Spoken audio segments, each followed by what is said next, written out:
र साथीहरु है सबैजनालाई नमस्कार गुड मर्निङ र आज चाहिँ म तपाईहरुलाई फेरि कहाँ लिएर जाँदैछु भने चाहिँ आज चाहिँ म फेरि भियतनाम देखि चाहिँ अर्को कन्ट्री जाँदैछु बाइ बस त्यो चाहिँ लाओस कन्ट्री हो अन्त त्यही हो तपाईहरुलाई त्यहाँ के कस्तो छ देखाउने छु है त हेलो है त साथीहरु म पनि यहाँ भियतनामको क्यापिटल हनोईमा आएर मैले लाओसको लागि भिजा एप्लाई गरिसकेको छु र त्यसको लागि चाहिँ अलिकति टाइम लाग्ने रहेछ कति लाग्छ भन्ने 3:30 मा बोलाएको छ त्यहाँदेखि चाहिँ म बाइ बस जानेवाला छु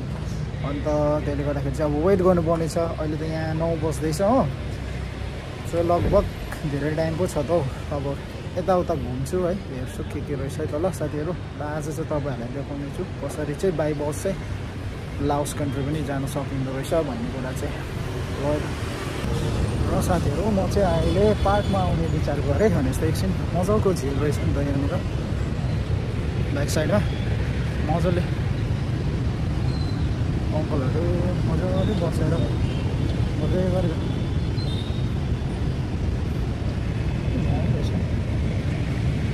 अलिक उतासम्म जानु पर्यो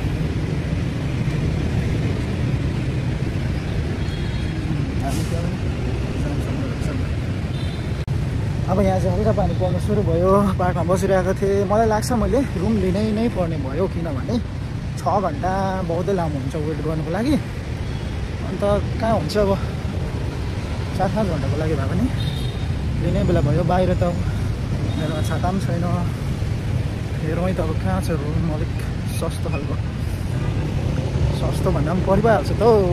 हेरौँ कति पर्छ अब कस्तो मजाको भइरहेको छ भने पानी त्यस्तो डरलाग्दो परेको होइन अन्त क्यापिटल भएर पनि त्यहाँनिर अब के भन्नु रस त रस हुन्छ तर आज मैले त्यस्तो रस पनि देखिनँ मर्निङ भएर होला तर एकदमै राम्रो छ क्या मर्निङ होटेल हो ल है तब यो हाम्रो लाओसको भिजा लागिसकेको छ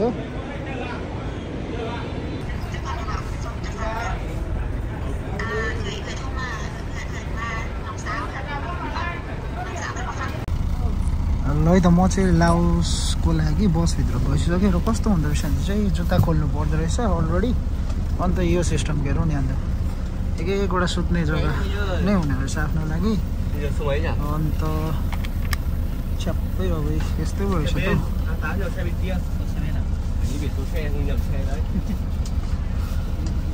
अन्त मैले यस्तो देखेँ है यसरी गर्नुपर्ने रहेछ ल त अब फर्स्ट टाइम हो यो पनि मेरो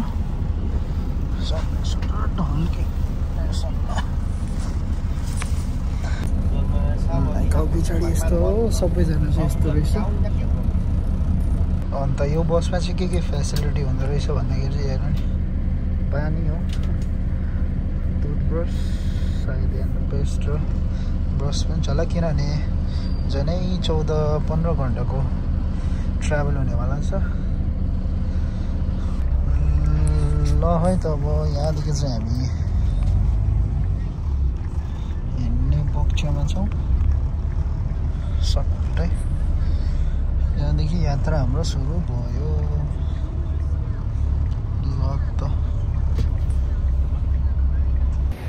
है त साथीहरु अहिले चाहिँ भने चाहिँ म बोर्डरमा आइसकेको छु लाओस र यो भियतनामको र यहाँ चाहिँ 7 बजी खोलिने रहेछ बोर्डर अन्त त्यसले गर्दाखेरि चाहिँ अब हाम्रो पासपोर्टहरू चेक गर्नुको लागि चाहिँ यहाँ बसिरहेको छु एकछिनमा टाइम लाग्ने रहेछ त्यही हो यहाँनिर चाहिँ स्टपेजमा सिम चेन्ज गर्ने पैसा चेन्ज गर्ने होइन सबै चाहिँ यहीँनिर टाइम रहेछ गरिरहेको छु हेरौँ वेट गर्दैछु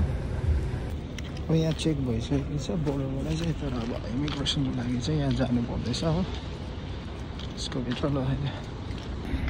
है त साथ मर्निङमा अब भिजामा स्ट्याम्प लागिसकेको छ हो इमिग्रेसनबाट अब भित्र छिरिसकेको छु यानि कि म अहिले छु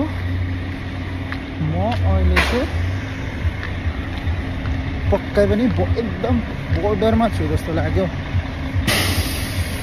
अन्त लाओस घुम्ने जानै म त्यहाँको कस्तो लाग्यो त अच्छा त्यहाँदेखि चाहिँ यो पछाडि चाहिँ चेक भयो होइन अब लास्ट रहेछ अब चाहिँ म फाइनल्ली चाहिँ घुसिसकेको छु भित्र पसिसकेँ अब चाहिँ म लाओसमा छु है त यता जानु भन्दो रहेछ अन्त यहाँ चाहिँ बाई फुटै जानु पर्दो रहेछ हो अन्त यस्तो चाहिँ बाई बसको ट्राभल चाहिँ अब चाहिँ म भित्र पसेको छु अलिकति वक गरेर जानुपर्ने अन्त त्यस्तो रहेछ गति त राम्रो छैन मेरो गति त खराब छ यतै बस्दै गर्नुपर्छ होला अन्त तिनीहरू आउँछ होला नि त हेरौँ है त अब अलिक परतिर गएर बसौँ के छ अगाडिको सिन त यस्तो छ यिनीहरू जानुपर्ने यस्तो चाहिँ यहाँको परिस्थिति